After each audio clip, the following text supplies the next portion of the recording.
और अगर वो पीछे से वो इब्तिसाम हमारा हीरो ना आता, वो भी अल्लाह ने बचाना था मुझे, वो ना ऊपर उसके हाथ करता तो वो ये सारी गोलियां ऊपर लगनी थी। वो क्योंकि उसका हाथ लगता है, वो उसकी गोलियां नीचे लगती हैं, लेकिन उसका हाथ ऐसे जाता है, वो ऊपर नहीं जाता। इसका मतलब वो ट्रेंड आदमी था।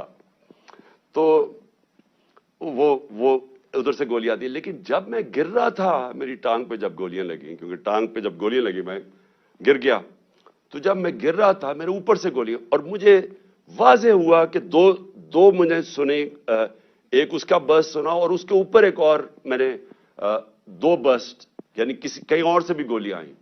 मैं कहता रह गया कि सामने से गोलियां आई हैं, क्योंकि मुझे ऊपर से गोलियां मेरे गुजरी जब मैं गिर रहा था। तो एकदम मैं अभी हॉस्पिटल पहुंचता ही नहीं हूं, शौकत थाना पहुंचता नहीं।